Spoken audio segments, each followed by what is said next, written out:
এক জেন্টেল, এক বড় অফিসার, উচ্চ জেনারেল শিক্ষিত, উনি যাইতে যাইতে নদী পার হওয়ার একটা প্রসেস আসছে। নদী পার হবে, খিয়াঘাটে যাইয়া বসছে, এর মধ্যে খিয়াওয়ালা আসছে। যাত্রী ওই দিন খিয়ায় তেমন কেউ না, উনি একাই। খিয়াওয়ালা উনারে উঠাইছে। ভদ্রলোক খিয়াওয়ালারে পাইয়া, যেহেতু আর কোনো বিড়ে বিড়ি নাই, মনে সুই গল্প ধরছে। আগেই খিয়াওয়ালারে ইন্টারভিউ নিয়ে শুরু করেছে। বাবা খিয়াওয়ালা, তুমি কি বাংলা পড়তে লিখতে পারো? না স্যার, বাংলা লেখাপড়া জানলে কি খিয়া পাইয়ে বেড়াই? তো তোর জীবন সাইডে নাই গেছে। বাঙালি ওই বাংলা লেখাপড়া জানিস না, তোর জীবন সাইডে নাই গেছে। লোকটার মুখটা একটু পুড়িয়ে গেছে। আমি তো খিয়া পাইয়ে বেড়ে, উনার কাছে কি আমি ইন্টারভিউ দিতে আসি? ও আমি কি চাকরি হওয়ার মধ্যে? উনি আমার এই বাচ্চা এই জিজ্ঞেস করে, একটু মুখটা বেজা। কদ্দূর যে বাবা অঙ্ক পারো? স্যার অঙ্কের কিচ্ছু পারি না, খালি হাতে টা দিলি কুড়ি কুড়ি ধরে গুনতি পারি। তোর জীবন আটা নাই গেছে। বাংলা পারিস না, অঙ্ক পারিস না, আটা না গেছে। অর্ধেক নদীতে যাওয়ার আগে আগে কয় ইংরেজি কি পারো? স্যার আমার আব্বাও পারে। ইংরেজি পারবো কি? যে বাংলা পারি না, ইংরেজি পারি। তোর জীবন 12 নাই গেছে। এই 12 আনা 16 আনা জীবনের 12 আনা মিসের ফতোয়া দিয়ে দেওয়ার পরে লোকটা খিয়ালার মন একেবারেই ভেঙে গেছে। মুখ কান বেজার। আর ওই ভদ্রলোকের সাথে কথা বলছেন, আল্লাহর কোন পেছে ফেলায় 16 আনা মিশে হয়ে গেলে চুপ করে বসে রয়েছে। খিয়া আছে মাঝ নদীতে গেলে কড়া কালো মেঘ, ধুমসা বেগে সারছে বাতাস। এবার ভদ্রলোক, মাঝি তাড়াতাড়ি নৌকা বাও, মাঝি তাড়াতাড়ি নৌকা বাও। কয় না স্যার, একটু আস্তে আস্তে যায়। কয় না তাড়াতাড়ি নৌকা বাও, জোর সারছে নৌকা ডুবে যাবে। স্যার নৌকা ডুবে গেলে সাঁতার কিনারে উঠে যাবো। কয় বাবা আমি তো সাঁতার কাটতে জানি না। কয় যে যদি তুমি সাঁতার কাটতে না জানো, তাহলে তোমার জীবন 16 নাই নিছে। আমার তো 12 নাই যে ঠেকছে, তোর 16 নাই নিছে। তুই যদি এই জায়গায় নৌকা ডুবে, তোর পেট ডুববে, তোর ইংরেজি ডুববে, তোর বাংলা ডুববে, তোর সার্টিফিকেট ডুববে, তোর বিলকেস ডুববে, খালি তোর পেটটা বেঁচে থাকবে। তোর জীবন 16 নাই গেছে। কথা কান ঠিক কি ঠিক না? ইংরেজি পারো, চাইনা টেক্সে, বাংলা পারো, 8 আনা টেক্সে, অঙ্ক পারো, 12 আনা টেক্সে, কুরআন পারো না, 16 নাই গেছে। যে কুরআন পড়তে পারো না, তার জীবন 16 নাই গেছে। তারাউনা সাতারাউনা রাব্বাকুম, আল্লাহরে দেখবেন, আল্লাহরে দেখবেন।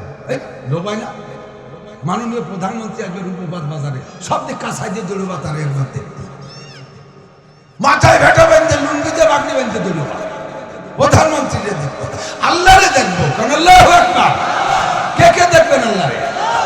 নারায়ে তাকবীর। আল্লাহ এই হাতওয়ালাদের তুমি দেখা দিও, আল্লাহ এই হাতওয়ালাদের মুখে তুমি খাবার খাওয়াইও, আল্লাহ এই হাতওয়ালাদের সাথে নবী পাকের মুসাফায় মিলাই দিও, আল্লাহ এই হাতওয়ালাদের মুখে নবীর হাতের হাউজে কাউসার পান করাই দিও। মাশাআল্লাহ। সুবহানাল্লাহ।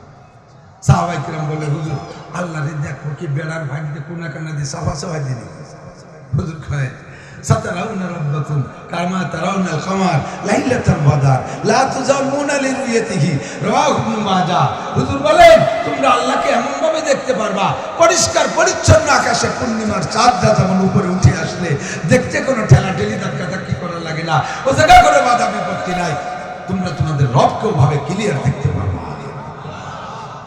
দেখে কি করবেন? এক নজর তাকাইয়া চোখে পলক হবে না, সঙ্গে সঙ্গে সব সিজদায় পড়ে যাবে। আপনারা সবাই সিজদায় পড়ে যাবেন। আর ওই যেগুলোরে বেরোতে কইছে মাথা নিচে থাকলেও ওরাও চিন্তা করবে যে সিজদায় যখন পড়ছে এলিটা বাসার একটা উপায় হয়েছে, তাহলে আমরাও সিজদায় যাই। কিন্তু সিজদা দিতে পারবেন তবক, একেবারে টাটকা খাড়া কাঠের মতো সোজা দাঁড়ায় থাকবে। ফেরেশতাদের এবার বাইরে তেল অসুবিধা হবে না, দাঁড়ানো কাঠের সবাই ফেলবে ভালো। সেই মাঠ গরম বেশি না আজকের মাঠ গরম বেশি? আজকের মাঠ গরম বেশি, সেই মাঠ গরম বেশি। আর ওই গরম মাঠে যদি শান্তি পান, ও জায়গাটা ছায়া আছে। আর এই জায়গা তো কিছু হলেও দেশে হুজুর। আর ওই হাসরের মাঠে আর কিছু নেই, এখন বাঙ্গা কেলা গাছও কাট করে নাই। যে ও জায়গা কিছু নাই, একটা ছায়া আছে। ইল্লা জিল্লুর রহমান, আল্লাহ পাক আরশে আজিমের একটা ছায়া বানাবে বিশাল। আল্লাহর আরশটা কতটুক? হাদিসের ভিতরে লিখছে 7টা আসমানকে খুলে মাটি বানাইয়া মাদুর বানাইয়া বিছাই দেবে, 7টা জমিনকে খুলে বিছাই দেবে। এর ভিতরে এইবার মাঠের ভিতরে হাতের একটা আংটিরে রাখলে যেমন দেখা যায়, যতটুক দেখা যায়। আল্লাহু আকবার। আল্লাহর আরশ এত বড়, এই আরশের ভিতরে গোটা পৃথিবীকে রাখলে আংটির মতো দেখা যায়। কাজেই আরশের নিচে হাত 2-3 জায়গা না, যে জায়গা গেলি বেড়া ঠেলা ঠেলি বাজবে না, আমি জায়গা পাবো না, এমন কোনো টেনশন নেই। যোগ্যতা অর্জন করতে পারলেই ঢুকতে পারবেন, যোগ্যতা অর্জন করতে পারলেই ঢুকতে পারবেন। ওই দিনের ছায়া পাইতে হলে আজকের রোদ্রে কষ্ট করতে হবে, আর আজকের রোদ্রে কষ্ট না করলে সেদিনের ছায়াতে বাদ হয়ে যেতে পারে, পাওয়া যায় না। আল্লাহ পাক কবুল করুক না। আমি সময় কম, কামাই বেশি, অল্প একটু সময়। আল্লাহ পাক রব্বুল আলামিন বলেন, এদিক থেকে ওয়াইলুল লিমান ক্বারাআহা ওয়া লাম ইয়াতাফাক্কার ফিহা। আমার সুর নাই লক্ষ্মী, আমার সুর নাই, শোনা সুর দেওয়ার কায়দা নাই, গজলও জানি না, যাও একটু গলাটা সাফ থাকলে একটু টেনি টুনি করতে পারি, নিঃশ্বাস গেছে খাটো হয়ে যায়, টানও দিতে পারি না। এই ভাঙ্গা ভাঙ্গা কাটা কাটা কথা যদি একটু শুনতে মনে চায়, তাহলে আল্লাহ যদি শিখাই দেয় 2 কথা বলবো। আল্লাহ পাক রব্বুল আলামিন বলেন, ওয়াইলুল লিমান ক্বারাআহা। আমি এখন হলো মাদ্রাসায় থাকলে বুখারী শরীফ পড়াইতাম, এখন আমার 3য় ঘন্টা বুখারী শরীফের ঘন্টা, নামাজের আগের ঘন্টা কোরআন তরজমার ঘন্টা, এখন থাকলে কোরআন তরজমা পড়াইতাম। রাস্তায় চলে গেছে বুখারীর ঘন্টা, তারই একটা ক্লাস আপনাদের জন্য নিয়ে এসেছি। কোরআন তরজমার থেকে একটু আর বুখারী শরীফ থেকে একটু নিয়ে আসছি, আপনাদের একটা ক্লাস করবেন ইনশাআল্লাহ। রাজি আছেন তো? আল্লাহ কয় ওয়াইলুল লিমান ক্বারাআহা। ওই জাতি ক্ষতিগ্রস্ত, ওই জাতি ধ্বংসপ্রাপ্ত। দুনিয়ায় তারা ক্ষতিগ্রস্ত হবে, দুনিয়ায় ধ্বংসপ্রাপ্ত হবে, আখিরাতে তাদের জন্য ওয়াইল বাজে মান ক্বারাআহা। যারা কোরআন পড়লো ওয়ালাম ইয়াতাফাক্কার ফিহা, অথচ কোরআনের ভিতরে গবেষণা করলো না, কোরআনের মধ্যে ফিকির করলো না, কোরআনে কি বলতে চায়, কোরআনের চাহিদা কি, কোরআনের মানসা কি, কোরআনের উদ্দেশ্য কি, কেন কোরআন নাজিল হলো, এতে আল্লাহ কি বলতে চায়, এই টেনে যে জাতি ভাবে না, ওই জাতি ধ্বংসপ্রাপ্ত, ওই জাতি ক্ষতিগ্রস্ত। কথা বলে ঠিক কি না? কোরআন নিয়ে যে ভাবে তার সম্মান জগৎ, এ জগতেও আছে, পর জগতেও আছে। কোরআন 1 নম্বরে ঘাটতে হলে আগে লাগবে পড়া। আগে কি লাগবে? পারেন তো সবাই কোরআন শরীফ পড়তে? হ্যাঁ পারেন, পারেন কোরআন শরীফ পড়তে? হাত দেখবো নাকি? কারা কারা পারেন? তাহলে হাত বেহাতালাগুলো ওর বাসাই হয়ে যাবে, তাহলে ওই বাসাইতে শুনবে, এনতে বাসাই করে দিলে ওই জায়গাতে বাসাইতে চলতে হবে না, এনতে বাসাই করবেন আর বাসাই। তবে কোরআন শরীফ যদি পড়তে না পারেন, আপনার জীবন একেবারে 16 আনাই মিছে। কথা কন না কেন? ইংরেজি পারেন, বাংলা পারেন, অঙ্ক পারেন। ছোটবেলায় আগের বই, পাকিস্তান পিরিয়ডের বই ছিল, যারা পড়ছে তারা জানে ভালো। আমি ওই বই পড়ি নাই ক্লাসে, ভাইরা বড়রা পড়তো, আমি শুনতাম। তো ওই সময় শুনছি ভালো লাগছে, শুনছি। ওর মধ্যে যে এত ওয়াজ রয়েছে তা তো আর সেখানে টের পাইনি। তো ভাগ্য ভালো 2-1 লাইন মনে রয়েছে। ওর এক গল্প, এক জেন্টেল, এক বড় অফিসার, উচ্চ জেনারেল শিক্ষিত, উনি যাইতে নদী পার হওয়ার একটা প্রসেস আসছে। নদী পার হবে, খিয়াঘাটে যাইয়া বসছে, এর মধ্যে খিয়াওয়ালা আসছে। যাত্রী ওই দিন খিয়ায় তেমন কেউ না, উনি একাই। খিয়াওয়ালা উনারে উঠাইছে। ভদ্রলোক খিয়াওয়ালারে পাইয়া, যেহেতু আর কোনো বিড়ি নাই, মনে সুই গল্প ধরছে। আগেই খিয়াওয়ালারে ইন্টারভিউ নিয়ে শুরু করেছে। বাবা খিয়াওয়ালা, তুমি কি বাংলা পড়তে লিখতে পারো? না স্যার, বাংলা লেখাপড়া জানলে কি খিয়া পাইয়ে বেড়ায়? তো তোর জীবন সাইডে নাই গেছে।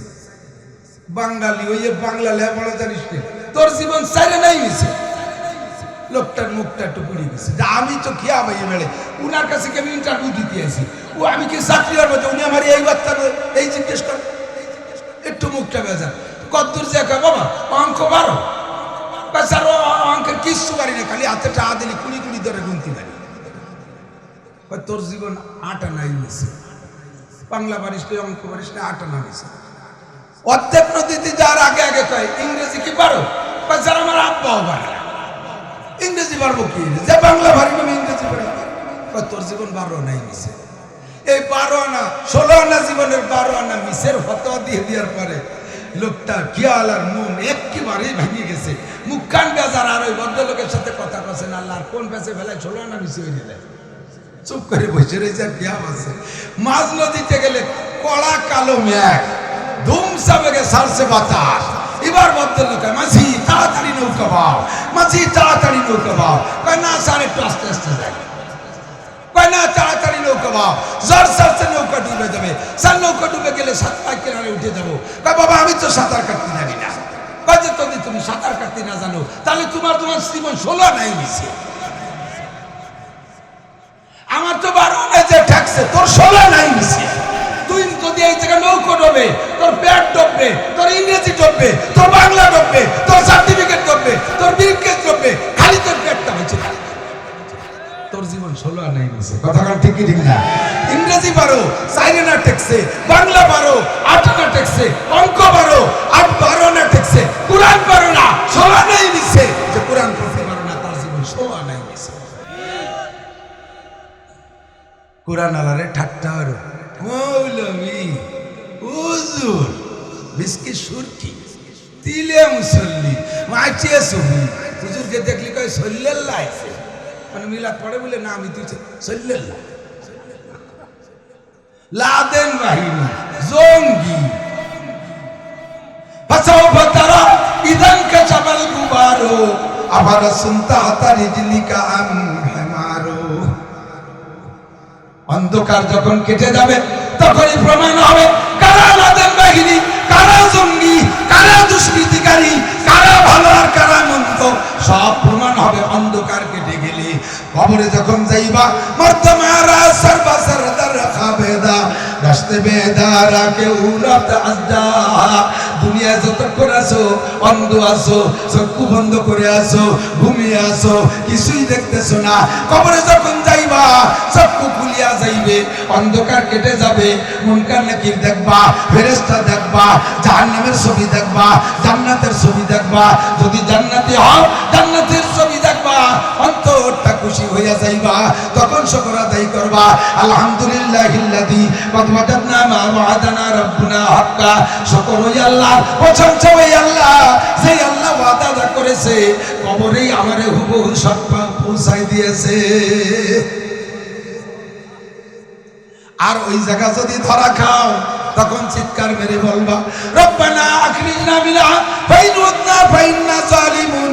ওগো আল্লাহ, মাওলানা নাসির, মাওলানা হাফিজুর রহমান সিদ্দিক, মাওলানা মিজানুর রহমান ফরিদ, উলামায়ে কিরাম গলা বাটায় বাটায় চিল্লাই চিল্লাই বলছিল কবরে এমন হবে, ওরে 70টা সাপ আসবে, জাহান্নামের সাথে তোর কবরের দরজা খুলে দেওয়া হবে, আগুনের শোলা আসবে, আলবিসুহু মিনান নার, আগুনের জামা পরায় দাও, ও আফরিসুহু মিনান নার, আগুনের বিছানা বিছাই দাও, ওয়াফতাহু লাহু বাবান ইলান নার, জাহান্নামের সাথে একটা দরজা খুলে দাও।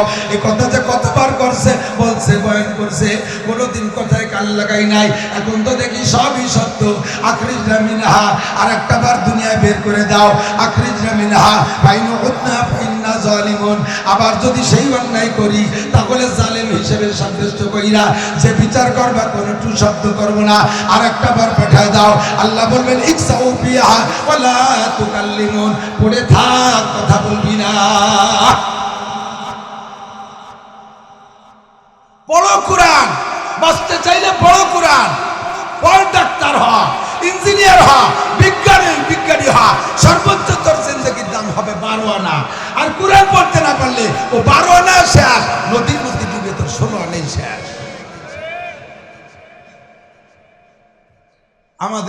আমরা মুসলমান, শুধু আমাদের জন্য নয়, আমাদের কোরআনের নাম হলো হুদাল্লিন নাস। একটু কন হুদাল্লিন নাস। আমি সূরা বাকারার পর্যন্ত পড়ছি হুদাল্লিল মুত্তাকিন। একটু খানিক দূর যাইয়া রমাদানাল্লাযী উনজিলা ফীহিল কুরআন হুদাল্লিন নাস, শুরুতে আছে হুদাল্লিল মুত্তাকিন, শেষে আছে খানিক দূর যাইয়া আছে হুদাল্লিন নাস ওয়াবাইয়িনাতি মিনাল হুদা ওয়াল ফুরকান। আমাদের কোরআন শরীফ যেমন মুত্তাকিনদের পথ প্রদর্শন করে, তেমনি প্রত্যেকটা মানুষের পথ প্রদর্শন করে। কথা বলেন ঠিক কি না? কোরআনের পথ দিয়ে হাঁটলে সকলের জন্য শান্তি, সকলের জন্য শান্তি।